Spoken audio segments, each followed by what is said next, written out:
Çoğ apang degen maga sürpriz kılat turbayba.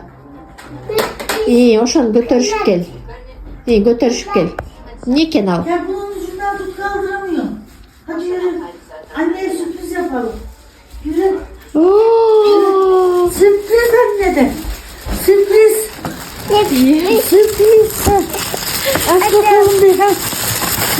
Ne gelmiş ya çocuk? Sürpriz. Dur bakalım beğenecek mi? Babaanne de açarsa. Açayım. Açamadık annem dur.